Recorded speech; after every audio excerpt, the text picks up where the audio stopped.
سلام علیکم به همه بانوان عزیز، اپا و خواهرها، دوستا، دخترکا، خوش آمدید به کانال من. انشالله که در هر کجای هستین خوب و تنسیت باشین، زندگیتون آباد باشه انشالله. امروزه بلوگ من از همین بیرون ویدیو کردن سر شد.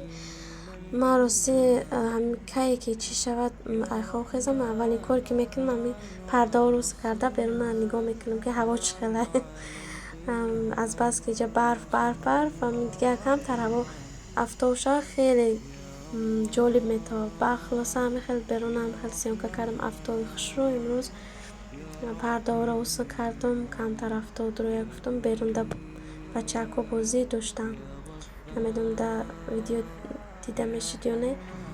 بعد دیگه هم خیلی چند چیزا ای شبی پیش گرفته بودیم، رسپاکوفکا همین چیزا هستن، پرودکت ها سخاری گرفتم، هم خیلی کلبسه و برنج، همین خیلی چیزا کوی در کاری روزگار، همین خیلی شیر خلاصه این خیلی چیزا کو گریبی و همین خیلی چیزا گرفتم. انشالله که پیتزا کردنیم، پیتزا آسان در گویا کسی که دخوفکا ندارن شاید که کمتر موتیواسیون شود که با هم چیزای کم هم شده می شود که چیزای با مزه تیار کردن می شود. بعد در این روز انشالله لواش گرفتم، همه خیلی نانی لواش گرفتم، یک نمود سامبوسه ایرانی کردن. سامبوسه گفته اینا با مثل پرشکی خودمون هسته، اینا سامبوسه میگن. خیلی با مزه، آسان، تیز تیار، بسیار عجیب چیز برای وقتی که وقت نیسته. بعد چیزی آسان گفته هم با مزه باشه، بسیار چیز عجیب همین سامبوسه میکردگیم. انشالله میکنم در دوم ویدیو با ما همراه باشه انشالله که میبینیم. هم خیلی خلاصه پریپراو هم خیلی از بس که پیچی نکو همه خیلی چیزکای شکلات پکل ما بسیار دوست میدارم، هممون با بسیار میگیریم. خلاصه همه خیلی صفیه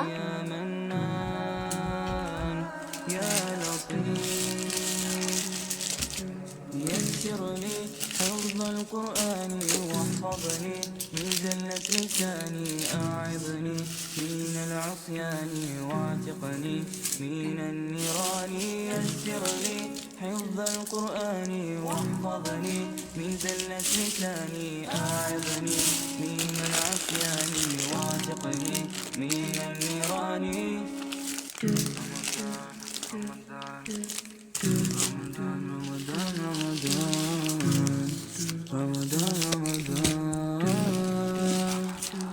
رمضان هذا شهر الغفران، يغفر ذنبي رحمن، زدني من الإيمان.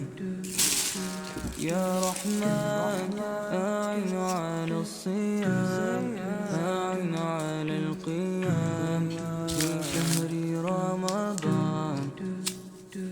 يا الله يا رحمن يا رحيم يا كريم يا غفار يا حنان يا منان يا لطيف.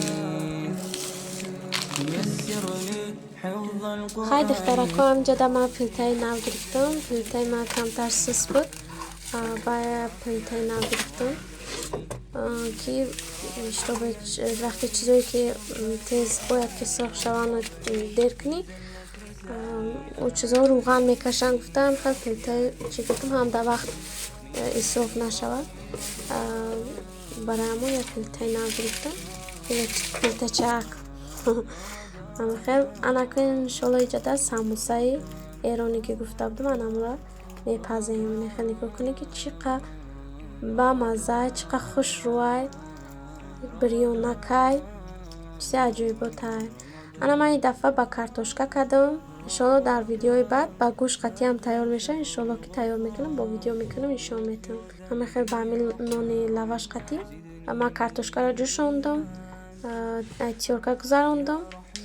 بعد همه با کمتر روغن انداختم که ملایم شود.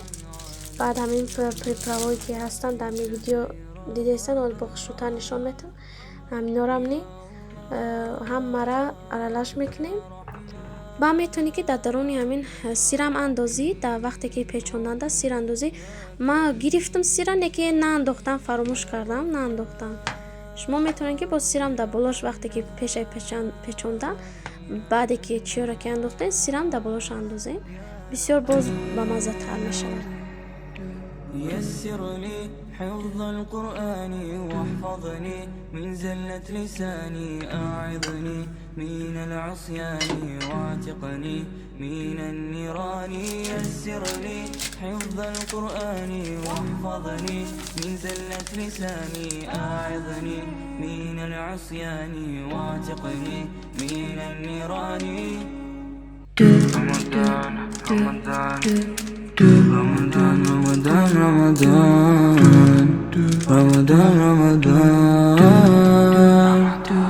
رمضان هذا شهر الغفران يغفر ذنبي رحمن زدني من الإيمان يا رحمن أعن على الصيام أعن على القيام في شهر رمضان يا الله يا رحمن يا رحيم يا كريم يا غفار يا حنان يا منان يا لطيف. يسر لي حفظ القرآن واحفظني من زلة لساني أعظني من العصيان واعتقني من النيران. يسر لي حفظ القرآن واحفظني من زلة لساني أعظني من العصيان واعتقني من النيران.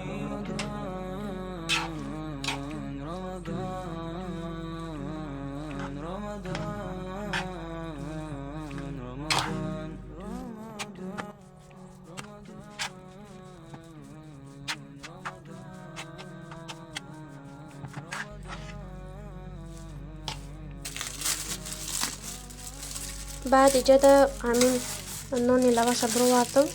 من نمیدونم که چی سبب باشه که همین ویدیوی کردگی همینجا در پیچوندنش ویدیو کردم در منتج کردن نگاه میکنم ویدیو ثبت نشده. برای همون مجبور شدم که از اینترنت همین قسمی پیچوندن همین نون نشان بدیم. همه خیلی خلاصه چی میکنیم در موبایل نون کمتر میمونیم، هم خیلی سکنجه میپیچونیم شه. در ویدیو تکشم میبره. من خیلی نکردم، من در همون قبط همون نون چیش کردم انداختمش. هم خیلی خلاصه همش از سرخ کردم در روغنی داغ، روغنی که تیز باشه حرارتش سرخ میکنیم. بعد که همه خیلی میگیریم شما بسیار چیزی عجایب است، بسیار خوراکی عجایب تسته یا رو با مزه.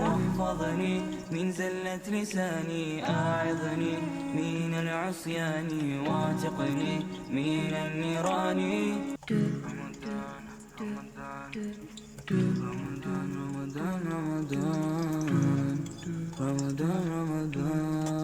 انشاءالله که برای شما هم یک چیزی نو یاد گرفتگی باشد. اگر کسانی که نمیدونن با میدونستن که زیادن پزین بعد همه آیله اشتیوی تمام.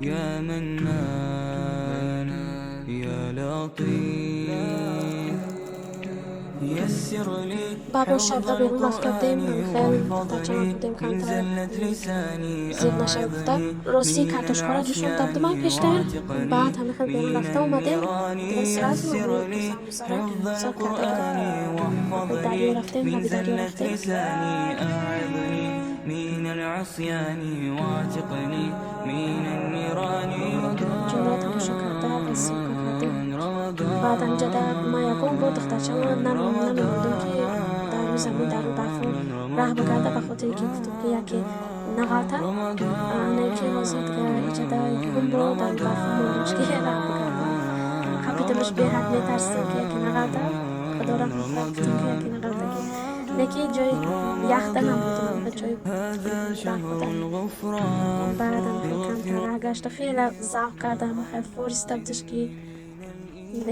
با زور گرفته در کلاس مونده میشه گریه کرده آورده میشه و مجبور شدم با مطفیل موندمش که خب به حد گریه کردن فرستش که هم قرار گشتم خیلی چی کرد با مشرف دوری چی کردنش در روش میپیچونم غسل میکنم میمونه روش کمتر یخ کرده بود خیلی غوص بشونده بود که روش کمتر یخ کرده بود و دیگه مجبور شدیم که دیگه در کلاس مونده بریم یعنی که نمیخواست که رفتم خیلی گریه کرد و چی کرد خیلی مخبول شده بود روی برف دخترکای عزیز اگر که این نبوده شما مخبول شده باشد لایک و پیسه فراموش نکنید ویدیو خودتون در تگ ویدیو نویسین در ویدیوی بعدی انشالله که طرز تیار کردن پیتزای آسان در سکوارودکا به دخوفکا رو نشون میدیم تا ویدیوی آینده خدا یار و نگهداری هر یک و یک شما عزیزان باشد من زلة لساني أعظني من العصيان